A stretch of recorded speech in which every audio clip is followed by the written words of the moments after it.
Kali ini kelas kimia SMA akan menjelaskan tentang hasil kali kelarutan dan pemisahan ion dalam larutan.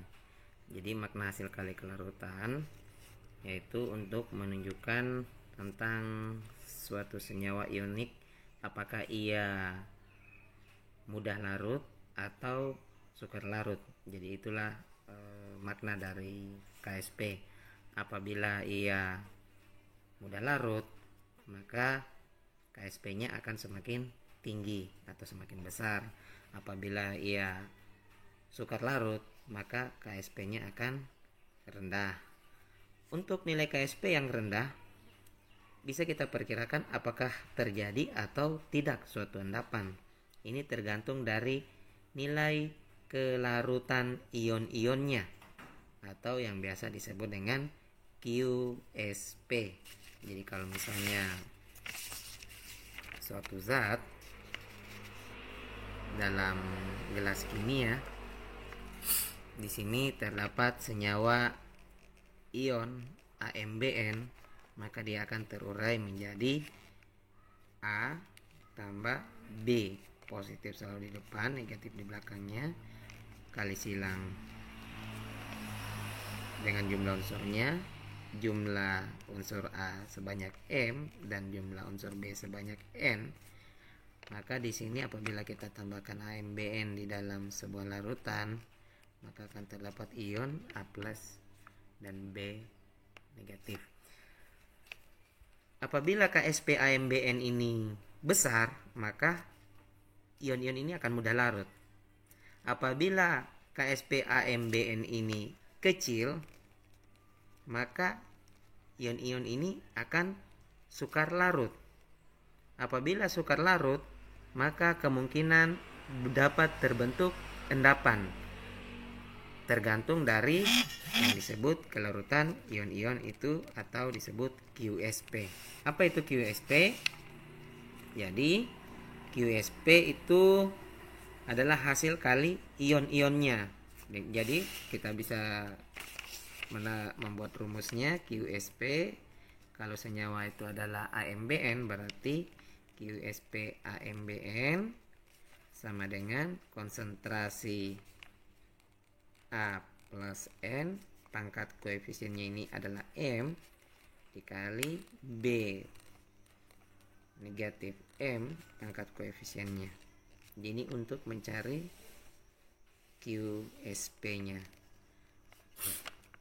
bisa kita lihat apabila QSP lebih besar KSP, artinya QSP-nya lebih besar, KSP-nya kecil atau rendah, maka akan terjadi endapan. Jadi seperti ini tadi, akan terjadi endapan apabila QSP ini lebih besar daripada KSP. Berarti di sini larut akan mengendap. Apabila QSP sama dengan KSP, tepat jenuh. Jadi larutan tersebut jenuh. Apabila QSP lebih kecil daripada KSP, karena KSP-nya sangat besar, berarti ion-ionnya mudah larut, berarti tidak terjadi endapan. Seperti itu. Atau larutan tersebut belum jenuh. Untuk lebih lanjut kita masuk ke contoh soal. Di sini sudah terdapat contoh soal. Apabila dalam 100 ml larutan AgNO3 0,001 molar ditambahkan 100 ml larutan Na2CO3 0,001 molar. Ya, sedikitlah dengan perhitungan apakah pada penambahan tersebut sudah mengakibatkan terjadi endapan Ag2CO3 atau belum. Jadi kita buat ilustrasinya. Bila di dalam gelas kimia ini ada dua buah senyawa AgNO3 dan Na2CO3, kita campur dalam larutan sini. Kita masukkan juga masing-masing 100 ml, konsentrasinya 0,001 molar. Ini juga 100 ml, konsentrasinya 0,001 molar. Jadi kita ubah saja dia ke dalam bilangan berpangkat. Sini 10 pangkat 2, ini 10 pangkat minus 3, 10 pangkat 2, 10 minus 3 mililiter.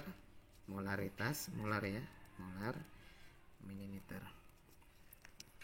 Jadi kalau kita campur itu, nanti kita bisa tentukan dulu berapa mol masing-masing ini ya, berapa mol ini juga berapa mol ya, AgNO3 nya.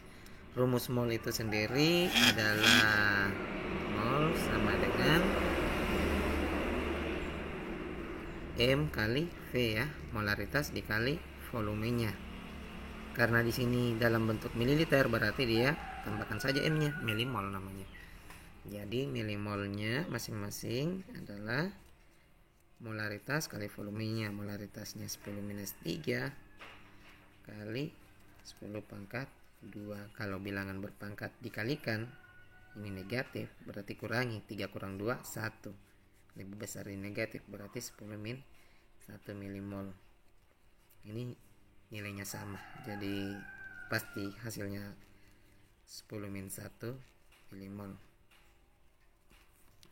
Selanjutnya kita buatkan reaksi pengionisasi masing-masing. AgNO3 kalau terurai itu akan menjadi Ag tambah NO3. Ingat, NO ini adalah ion molekul, jadi tidak boleh dipisahkan. Beda kalau ion unsur. Ion unsur misalnya A besar, G-nya kecil. Nah, ini ion unsur, ion monoatom.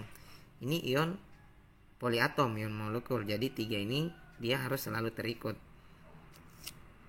Sini bernilai positif, belakang selalu negatif, masing-masing koefisiennya 1. 3 ini tidak boleh dijadikan koefisien karena dia ion molekul. Karena di sini milimolnya 10 min 1, AgNO3 tadi hasil perhitungan kita dia 10 min 1 milimol. Karena koefisiennya sama, berarti ion Ag plus juga itu pasti 10 min 1 dan NO3 juga 10 min 1. Satuannya tetap milimol, saya tidak tulis. Selanjutnya Na2CO3. Kalau kita uraikan pengionisasinya, tulis Na tambah CO3. Seperti ini. Na itu karena ion poliatom, berarti 2 ini lepas. Beda dengan Na ini ion monoatom, 2-nya lepas. Beda CO3, sama-sama kapital, berarti dia ion poliatom, 3-nya tetap ikut. Di sini positif selalu di depan, negatif selalu di belakang.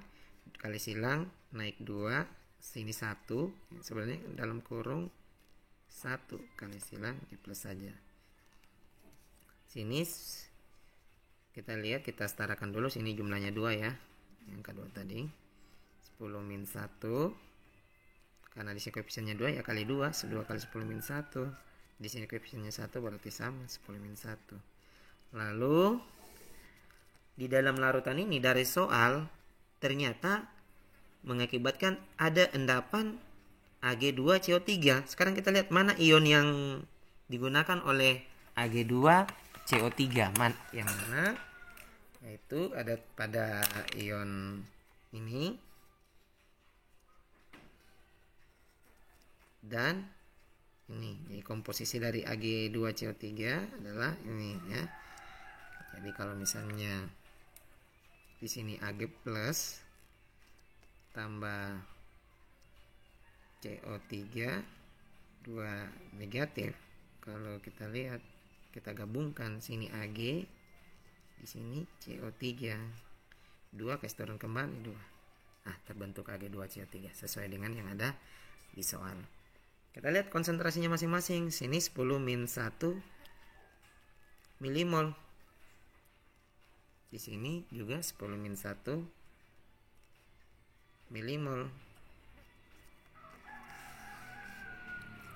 Selanjutnya, untuk mengetahui QSP-nya, kita karena rumusnya tadi dalam bentuk konsentrasi, berarti kita harus ubah ini ke dalam molaritas. Jadi rumus molaritas adalah milimol per volumenya. Ini rumus molaritas. berarti karena ini untuk Ag plus molaritasnya 10 milimol per 200. Loh, kok 200? Dari mana 200? 200 itu karena penjumlahan dari 100 ml AgNO3 tambah 100 ml Na2CO3. Jadi volume total di sini adalah 200 ml. Seperti itu. Kita lanjutkan. 10 min 1 per 200. Jadi di sini sama dengan 1/2 ya, 1/2. Bisa kita operasikan.